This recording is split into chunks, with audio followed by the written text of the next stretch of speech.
You ever wake up in the middle of the night because you know something's watching you, but you can't see it? Maybe it's that strange chill in the air, or the way your apartment goes too quiet all of a sudden, like even the hum of the refrigerator is holding its breath. That's the kind of silence I'm talking about. The kind that makes your heartbeat sound louder than anything else in the room. If you've ever felt that, you might understand what these stories are about. Because tonight, I'm going to tell you 3 real apartment horror stories. Stories that didn't happen far away, not in some haunted house from the 1800s, but in normal buildings, just like yours. Before we begin, don't forget to subscribe to our channel, because there are many more terrifying stories coming your way.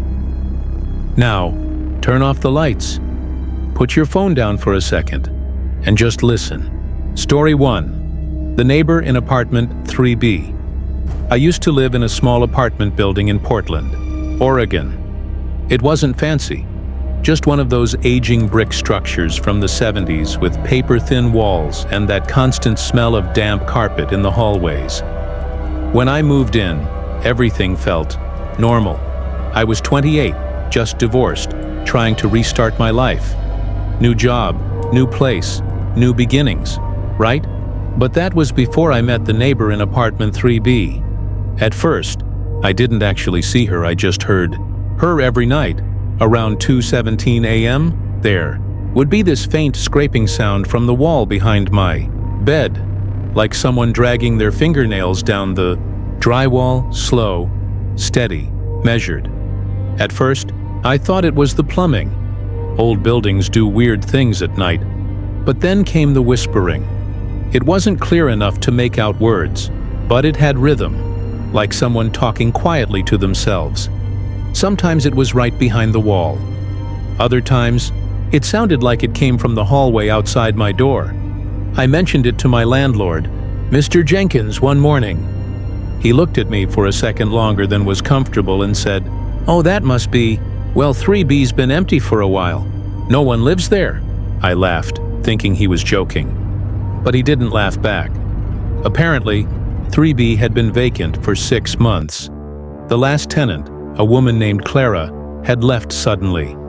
No forwarding address, no phone number, just gone. That night, I couldn't sleep. Every creak made me flinch. At exactly 2:17, the scraping started again.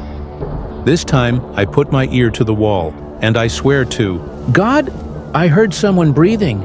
I knocked on the wall. Once. Twice. The breathing stopped. Then came 3 faint knocks back. I froze. My heart was pounding so hard I could hear it in my ears. It wasn't just random noise. Whoever or whatever it was communicating. I told myself it had to be some weird acoustic illusion, maybe from another apartment. But when I checked the floor plan online the next day, I realized there was no apartment directly beside mine, only the stairwell in 3B. I didn't sleep for 2 nights after that. I started keeping the lights on, headphones in, trying to drown out the whispers. But the more I ignored it, the louder it got. The 3rd night, I decided to record the sound on my phone. I left it running by the wall and went to sleep. The next morning, I played the recording. At first, it was just static. Then, faintly, I heard my own breathing. Then another, softer one layered underneath. A woman's voice whispering right up against the mic. She said, "He's in the wall." I dropped my phone. I swear I almost ran out of the building right then. But my curiosity got the better of me. I knocked on 3B's door that afternoon. It was locked. The paint around the keyhole looked scratched, like someone had tried to force it open. I pressed my ear to the door. Nothing. Then I noticed the smell. Faint, but sour, like something rotting behind drywall. That evening, I told Mr. Jenkins again. He sighed, grabbed his spare keys and said, "All right, but you're coming with me. I don't like going in there alone." The lock turned with a dry click. The door creaked open, and the air that came out was so cold it made us both shiver. The apartment was dark, empty, But the walls were covered in scratches, deep, angry gouges from floor to ceiling. Some looked like fingernail marks. Some looked like someone had used a knife. Then, in the far corner of the living room, we saw it. A hole in the wall, big enough for a person to crawl into. Inside was nothing but darkness. Mr. Jenkins whispered, "Jesus Christ," and stepped back. I leaned forward, shining my phone's flashlight into the hole. That's when something moved. It was a face, pale, eyes wide open, just staring back at me through the dust. I screamed and fell backward, hitting my shoulder on the door frame. Jenkins slammed the door shut, locked it, and we both ran out into the hallway. He called the police. They arrived within minutes. They went in, checked the place, and came out looking pale. They said there was no one inside, no sign of anyone. But when they checked the crawl space in the wall, they found something else. A sleeping bag, empty food wrappers, and dozens of photographs. Pictures of me, sleeping, eating, watching TV, all taken from inside my apartment. Turns out, someone had been living inside the walls for months. They had cut through the drywall between 3B and my unit. Police never found the person. All they said was that the fingerprints matched a woman named Clara Davis, the former tenant, the one who supposedly disappeared 6 months ago. After the police left, my apartment didn't feel like home anymore. Every sound, every flicker of the light made me jump. I started keeping my shoes on while I slept, just in case I had to run.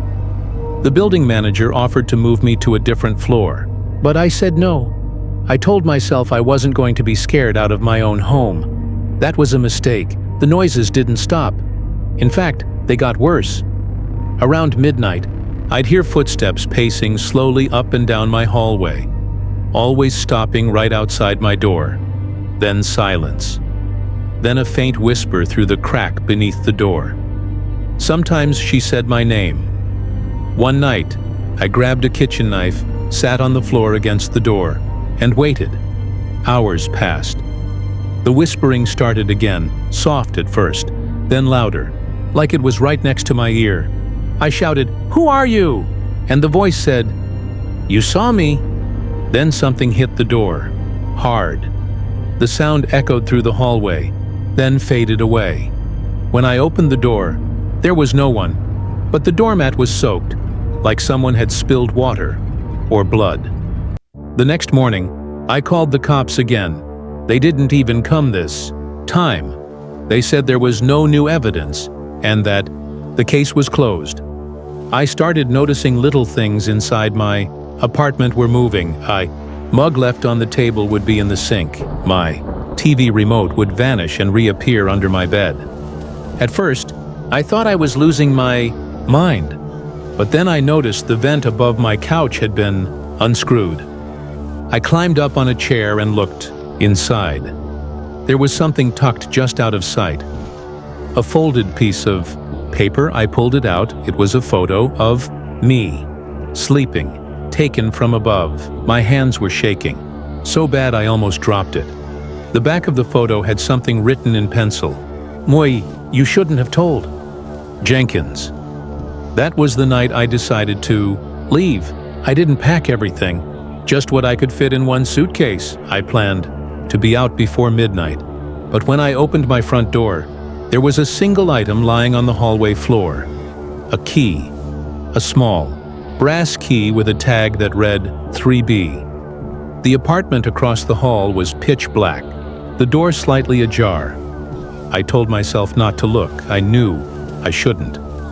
But curiosity, that damn curiosity. I stepped closer. The air was colder near the door, like walking into a freezer. The smell hit me again. That sour, rotting stench. I pushed the door open. The room was empty. No furniture, no photos. Nothing but that dark hole in the wall. And from inside the hole, I heard it, the sound of fingernails dragging slowly along drywall. I turned to leave, but something caught my eye. On the far wall, Written in red was a message: I never left. I ran. Didn't stop to lock my door. Didn't stop to grab anything. I drove all night and checked into a motel 2 towns over. The next morning, I got a call from Jenkins. He sounded panicked.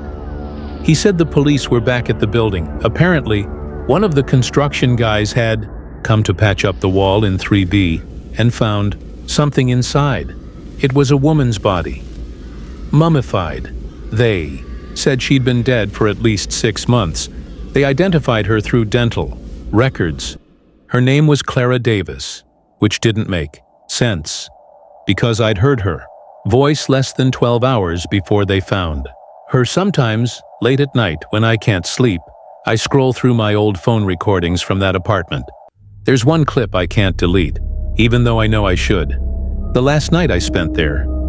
In the recording, you can hear me breathing, pacing. Then a faint whisper says, "Don't go." And then beneath that, another voice, a man's voice, whispering from somewhere behind her. He says, "We're still here." Story 2. The basement tenant. You ever walk into a place and just feel something off? Not something you can explain. No weird smell, no flickering lights, just that instinct deep in your chest whispering, "You shouldn't be here." That's what I felt the day I moved into Redwood Apartments in Chicago. The rent was ridiculously cheap for the area, too cheap. But I'd just lost my job, and I needed somewhere fast. The landlord, Mr. Cooper, was this old guy with trembling hands and a nervous laugh. Said the only reason it was discounted was because most people don't like the basement units. I should have taken that as a sign, but I didn't. The apartment itself was small but clean. Low ceilings, brick walls painted white, a single narrow window high up near the ceiling. It smelled faintly of detergent and something damp underneath it. The first few nights were fine, until the noises started. Around 3 a.m., I'd hear footsteps above me. Not walking, pacing. Back and forth, slow, heavy steps. Now, that wouldn't be strange in any other building. Except I was living in the basement, and the floor above me was the lobby, not an apartment. There wasn't supposed to be anyone there at night. At first, I thought maybe Mr. Cooper was just checking the place, but when I mentioned it to him the next morning, his face went pale. He said, "Son, that can't be. The lobby locks from the inside after 10 p.m. No one's supposed to be down there after that." Then he added, almost in a whisper, "You're not the first tenant who's mentioned that." That same night, I decided to check for myself. I set an alarm for 2:45 a.m., grabbed my flashlight and waited near the door. At 3:02, the sound started again. Soft thuds. 1 step, 2 steps. A pause, then more pacing. It was coming from right above me. I crept up the basement stairs and pushed open the door to the lobby. The room was dark, only the red glow of the exit sign cutting through the shadows. The front door was locked. Empty chairs, front desk, vending machine humming in the corner. No one there. But when I turned to go back down, I noticed muddy footprints on the floor. Bare, feet, small, human, leading toward the basement stairs. I froze. Every muscle in my body went tight. The prints stopped, right before the stairwell, as if whoever left them had gone downstairs. I slowly pointed my flashlight down the steps. Nothing. Just the concrete landing, and the door to my apartment at the end of the hallway. But the door was open, just an inch. I knew I'd locked it before I came upstairs.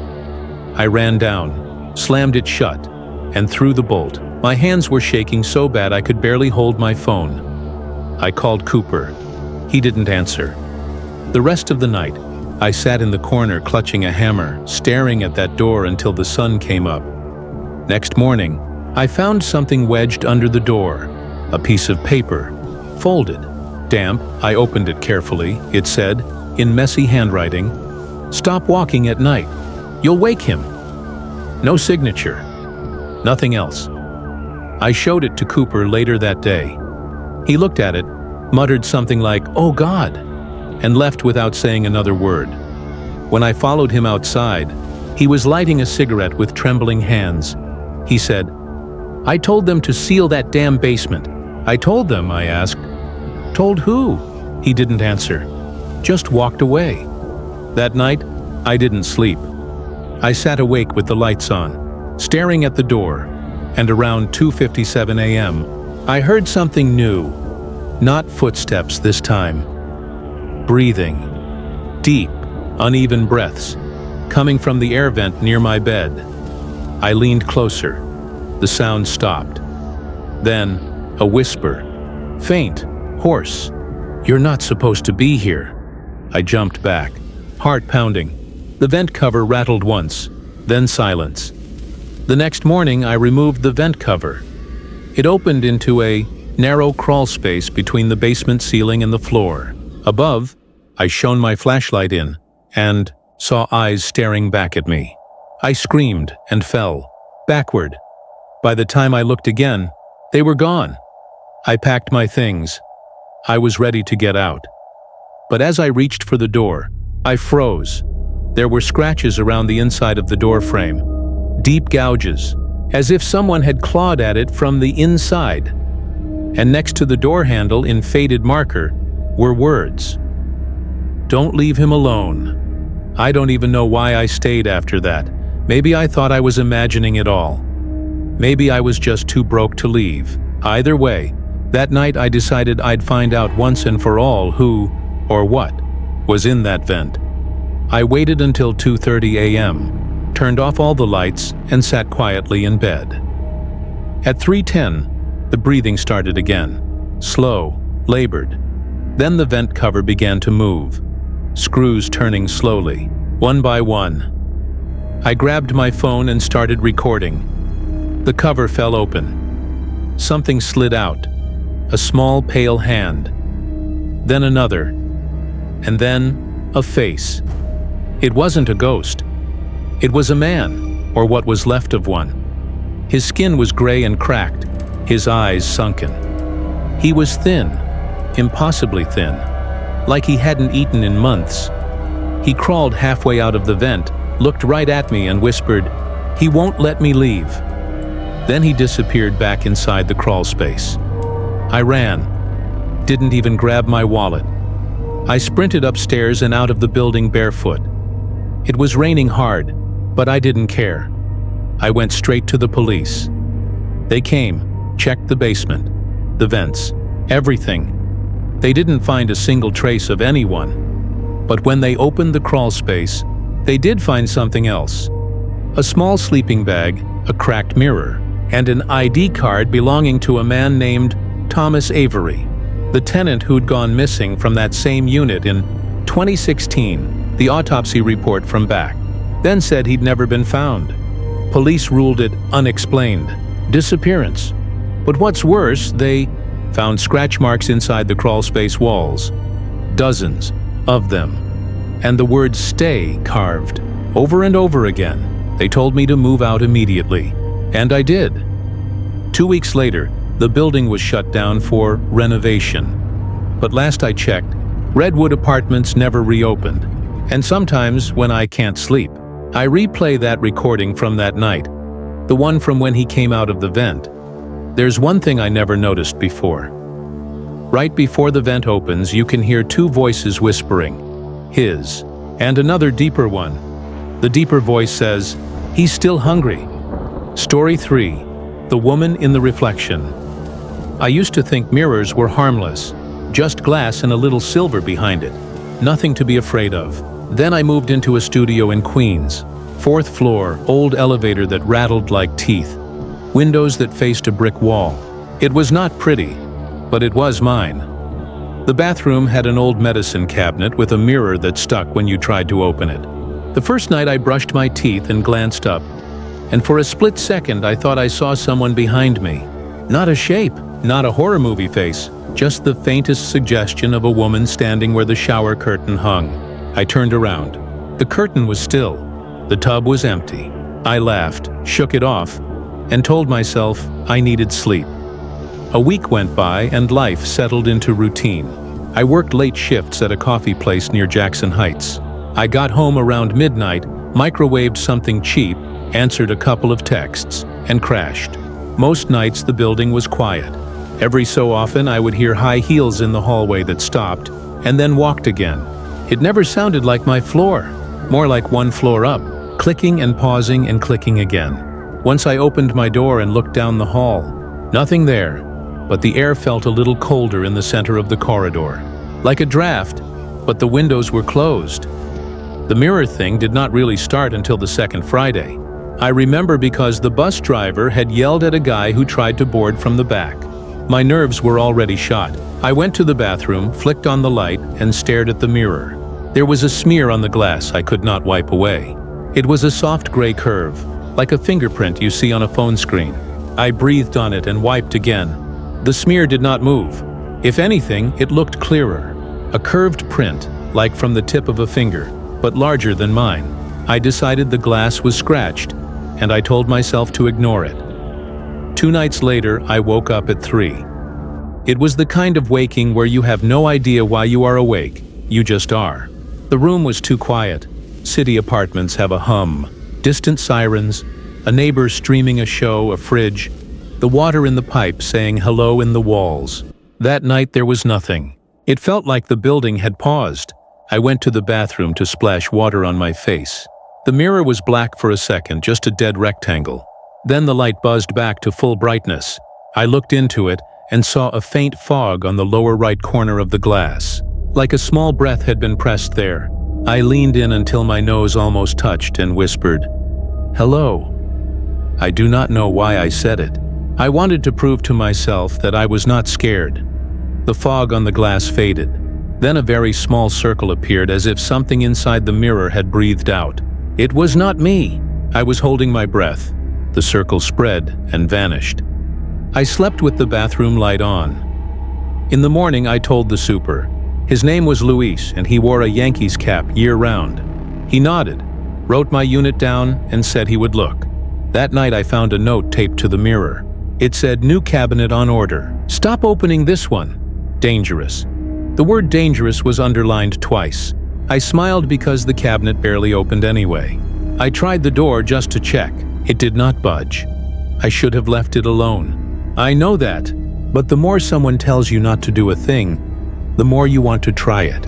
The next night after work, I stood with my fingers under the mirror edge and pulled hard. It opened with a small scream of the hinges.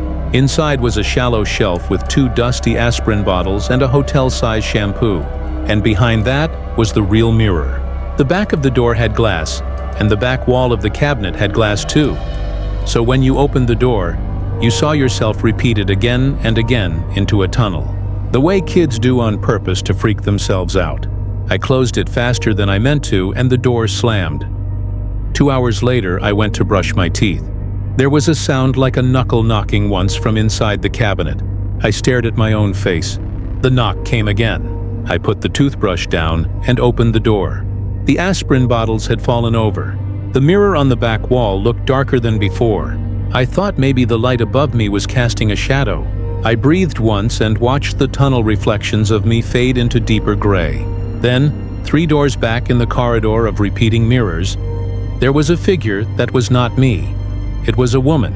She had her head slightly tilted like she was listening to a station between 2 channels. Her hair was dark and wet, plastered to her cheeks. She was not looking at me. She was looking to her left, as if someone in her space had whispered. I should have slammed the cabinet and called Luis. Instead, I lifted my hand and the woman did not lift hers. She just kept listening with her head tilted to the side. The 4th reflection back, there was no one. The 2nd reflection was just me. Only the 3rd reflection carried her. I closed the cabinet door and pressed my palm to the mirror on the outside. It was cold. I went to bed and did not sleep. The next day I Googled the building. I found nothing except a 2-line listing from a property site and a review that said the elevator was a death trap. No news, no crime, nothing that would explain a woman in a mirror that appears only in the tunnel. When I got home, a new sticky note waited on the bathroom light switch. Stop using cabinet. I will replace on Monday. It was Saturday. I could handle 2 more days. I told myself that, and I almost believed it. At 2 in the morning, I heard the heels again on the floor above. Slow, careful steps that paused like a person was listening for something. I grabbed my phone and started recording audio. The heels clicked to the top of my stairs and stopped. Silence. Then a single whisper that I could not understand. I stepped to the bathroom door and stared at the mirror. It did not move. But my reflection looked a touch off. The tired eyes, sure. The unshaven jaw. But there was something else. A softness to the background that I could not place. I opened the cabinet a crack. The aspirin bottles were upright. The shampoo was right where I left it. The tunnel of reflections fell away, dimmer than the room. 3 reflections back, the woman stood again in the corridor that was not my bathroom. Her shoulders were bare like she had stepped out of a shower, but there was no steam behind her, only a flat black square like a room with the lights turned off.